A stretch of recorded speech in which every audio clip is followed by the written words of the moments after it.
Hello, welcome sa another free training video ni Pinoy SEO. Today we will be discussing about page indexing o unsa ning mga issues and ato silang isa-isahon og dissect unsay mga pasabot ani nila. Because daghan kayo sa atong mga students and even mga former students daghang pangutana about aning mga pages.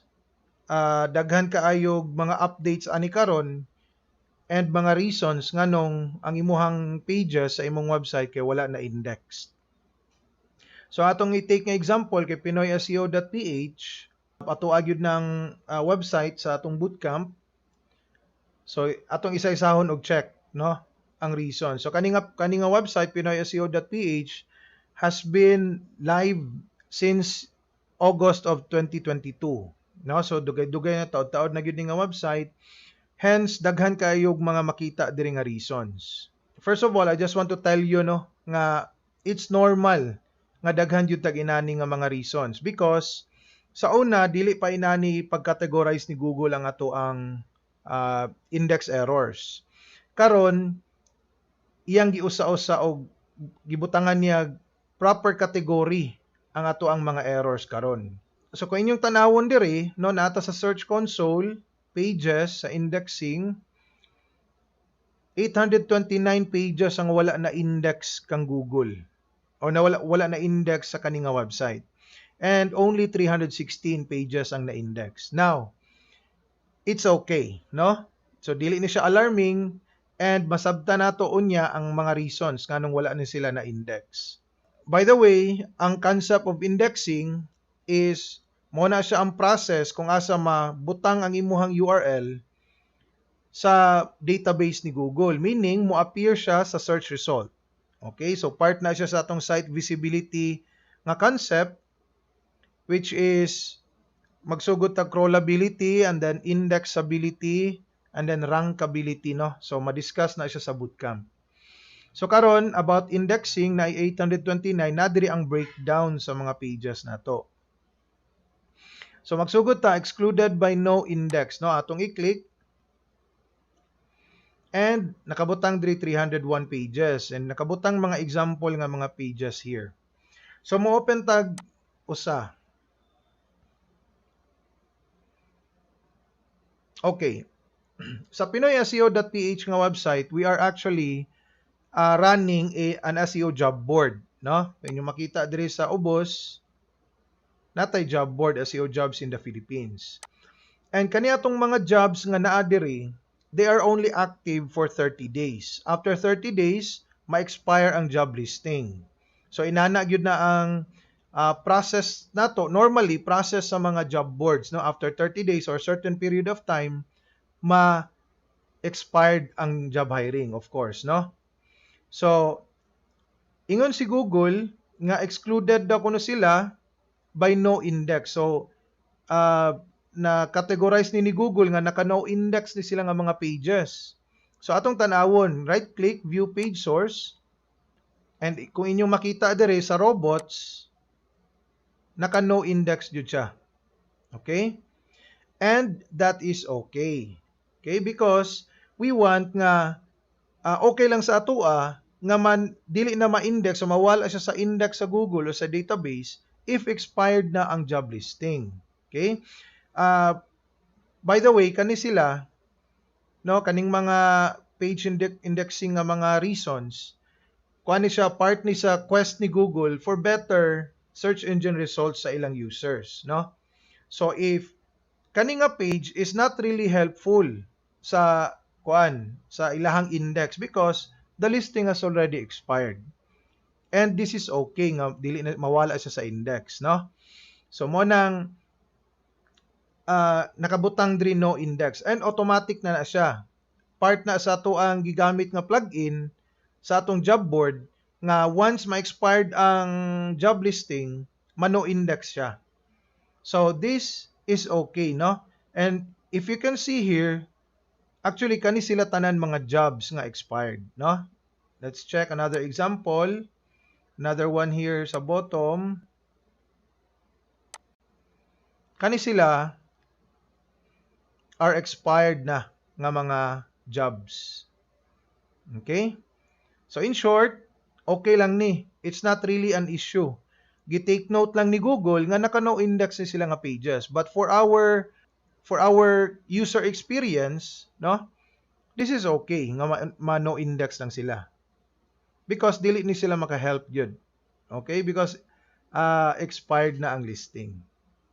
By the way, kani sila nga mga reasons here, dependent sila sa website nimo, no? So, kani mo ni ang nakita ni Google nga issue or na ay reason nga nung wala ni na index ni sila. No? And this is okay. So this is not really an issue kani sila.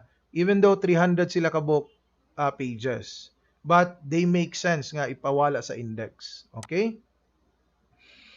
So next is kaning alternative page with proper canonical tag. Ato nang explain.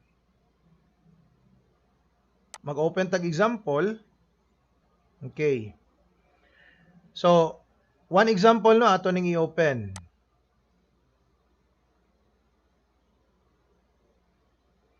So ingon si Google dire, nada ko noy alternate page with proper canonical tag. Karon, ang canonical tag or canonical URL mo na siya ang tan-aw ni Google nga mo iyahang ipa-index, no?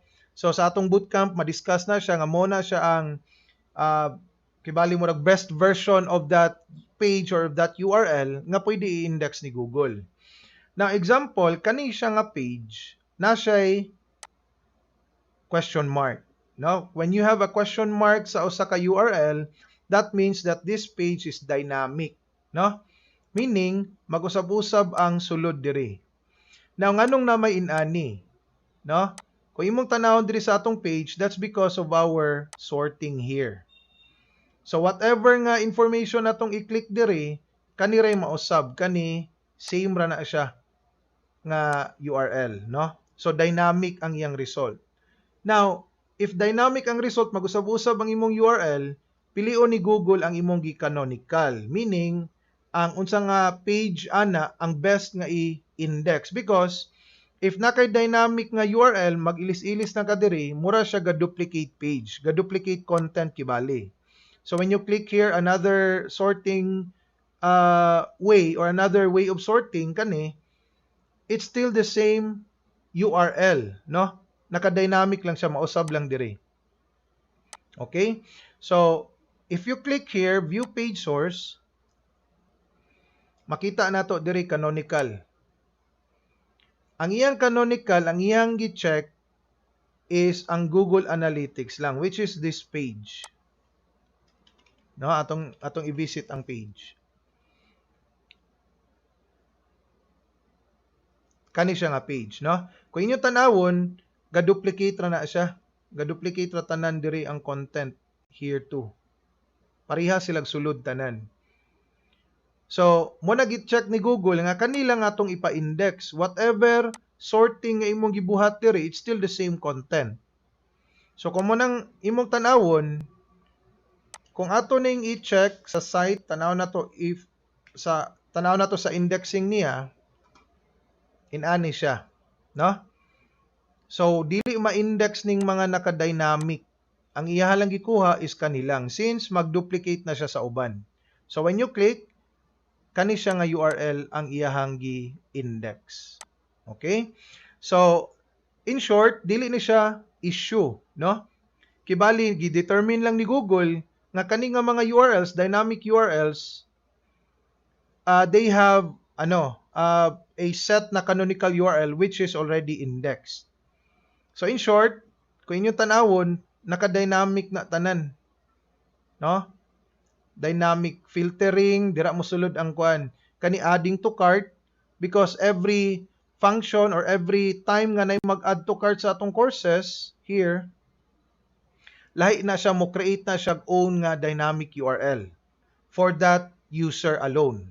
Okay? So every time na mag-add to cart sa ato ang mga courses here, napoy lain-lain na siya nga corresponding na dynamic URL being created. So, ang gibuhat ni Google or ang gibuhat sa atong website is iya gi-canonical nato. Gi-canonical atong gipili ang best nga page lang nga pwede ipa-index. So muna siya ang pasabot diri, alternate page with proper canonical tag. This is not an issue, no? Mura na siya report nga kani sila wala na index, nalang tay lain page nga gipa-index ani nila. Which is okay, no? Because it makes sense kay mag-duplicate na ang mga content. Okay. So next page with redirect. Tanaw na to ni. Mangita tag example. Okay? Notice pinoyseo.ph/index.php. Kung mo visit ta, no, atong tanawon dire, mo redirect na siya. So gikan sa index.php, mo redirect sa ato ang wala na index.php nga URL. Okay? Why is this happening? Because actually sa ato ang hosting nga gigamit, pag create nato sa WordPress, automatic siya nag-add og index.php. So ato nang gi-fix, na siya sa permalinks para walaon ng index.php, no? Because issue na siya kay mag-prevent na siya sa imong site nga ma-index sa Google. So giset nato to post name ang ato ang settings dire, settings then permalinks.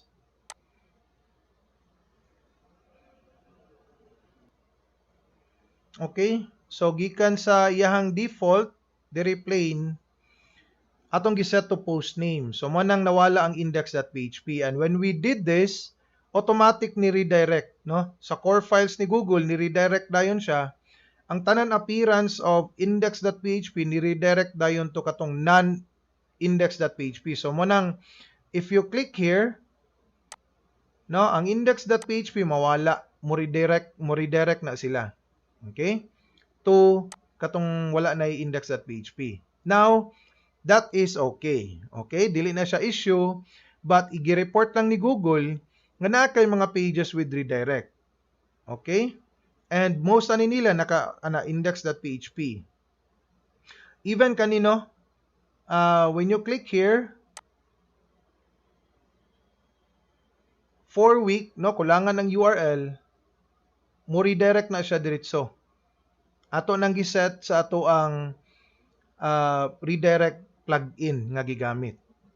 Okay? So mo nang ga-redirect sa diretso sa ato ang kuan dire. Blog. So mo na example sa page with redirect. Again, dili ni siya issue.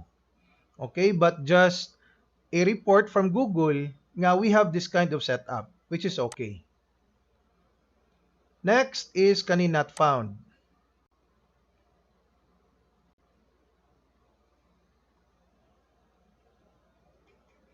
Okay, so sa not found, kani siya dire medyo kinanglan jud nato i-check ang kada page. Why? Because not found is kuana siya page 404, no? Meaning ga-exist siya sa una pero na-delete or nawala. So kinahanglan nato siya i-check if we need to redirect that page to another page. Example, no? Kani if you have a feed, no, nga URL here, and actually si Google na yung nagbutang ani, this means nga kani nga page is an XML page. Okay? And kani siya nagkuan siya nag 404 page because gibutangan ni Google dire og feed. So kani siya dili ni siya live nga page sa una dayon gi-delete. So naa na gyud ni siya daan gibutang. So what we can do is pwede nato ni ignore, no? Dili na, no need na ni siya i-fix because this is an XML URL. For example, kani. Okay, nag-page not found siya. Ang link niya is katong website audit training lesson backlink analysis coming soon. Okay, what happened to this? Naagit tay lesson ani sa una. Okay, backlink analysis. Pero wala to siya natiwas So what we did is among gi-delete sa course. Okay? By the way, course ni siya no. We are offering courses here. Different courses. So nag-delete ta og isa ka part sa course mo nang ni page 404 siya.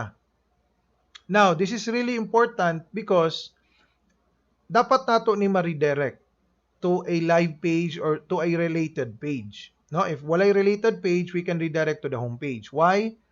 Because there's a possibility nga na-index na ni sa una and nag-rank, posible nawala yung mga ranking pagkawala sa page. So we need to redirect para ang link juice mapas gihapon. Okay? So muna siya diri. Again, isa-isahon ni siya tan-awon nganong nag-page 404 siya. If needed, pwede siya i-redirect. So nadira no atong makita mga issues na sila. Next is kani block due to access forbidden. Okay, access forbidden, tanaw na tong mga examples. Okay? Includes, WP includes nga URL. Ito ning basahon ha. This is WP includes nga folder and then JavaScript. Okay, and then this is a plugin TinyMCE. What happened here is gidetect ni Google nga naatay mga forbidden nga mga files. Okay? Sa ato ang sa structure sa atong website, if you are using WordPress, naka-files and folders na siya, sulod dira. Kaning mga WP includes, kuani sila, probably mga plugin, mga scripts, mga JavaScript, no? Nga pwede na sila dili sila necessary ipa-index, no? Because dili sila helpful. These are just codes sulod sa imong site. And naka-forbidden siya because sa core files ni WordPress, even though na-access siya ni Google, dili siya pwede ipa-index because kuan siya nga file. Dili helpful. Code gihapon na siya and dili mo make sense if ma-index. Okay, mo nang gi-forbidden gyud pud na sa core files ni Google or sa server nato. Okay, server is denied. Ana, no? Another example is kani WP content plugins, no? Plugins, although ma-crawl siya ni Google, makita nila ang mga plugins, unsay mga plugins dira, pero they're not allowed to be indexed. Okay, forbidden na siya. Because again, it's containing mga sensitive nga mga codes, mga information. So this is okay. Next is crawled, currently not indexed. So kani sila nga mga pages, ang pasabot ni crawl na si Google, ni check siya, pero according to Google systems, wala pa lang nila na index. Okay? Or wala pa lang na serve. No? These pages are indexed or served on Google. And kung inyong tanawon, some of the examples kanang mga dynamic URL, which is okay. No, nga dili ma-index. Pero for example, like this, course tag SEO Basic Training Philippines, kaning page is not yet indexed, maghulat lang ta nga ma-index ni. Okay? So mga Google system na galing nga mga issues or nga mga reasons, maghulat ta ni Google to index kani sila nga mga pages.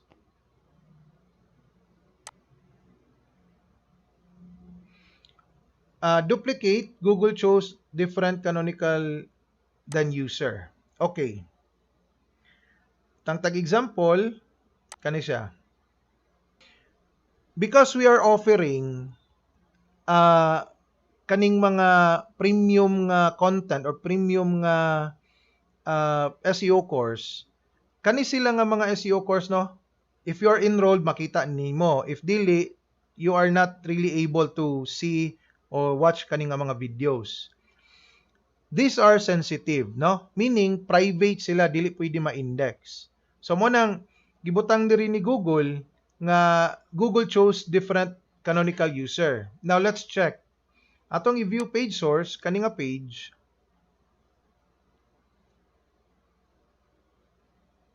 Now, nato diri, ang iyang canonical URL, Pinoy, lesson, session 6, mapping. This is actually self-canonical. Kung inyo tanawon diri, no? This is the same URL, self-canonical. Pero, ang naitabuan ni, this page or this course should not be indexed because private ni siya. No? So, kanang mga kinanglag mga password, kung ato ning tanawon sa incognito when we are not signed in, mangayo ni siya password. Okay. So, mo ni siyang private siya. Kinahanglan ka mo login, kinahanglan ka na access sa course for you to be able to see the page. So, kana siya nga mga pages, kaning ina ni private, dili na sila necessary ma-index. So, mo na pasabot ni Google diri nga nipili siya glain canonical, no? Because ang iyang self-canonical is not indexable or not worthy to be indexed kay naka-private ni siya nga course. Okay? So mo na siya same aning kuan. Tanan nato mga premium content nato sa bootcamp inana ang iyahang indexing nga mga reason.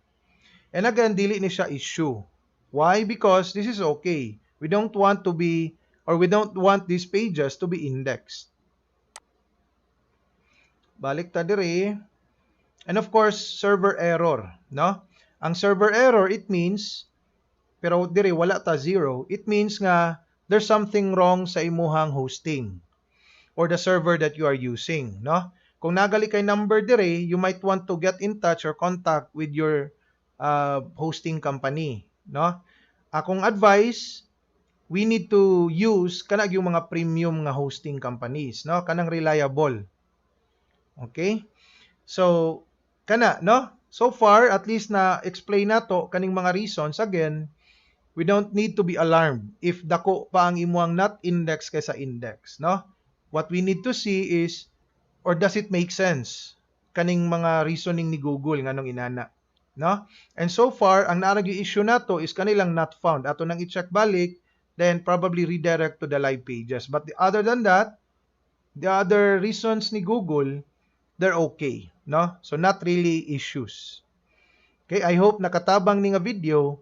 Thank you for watching.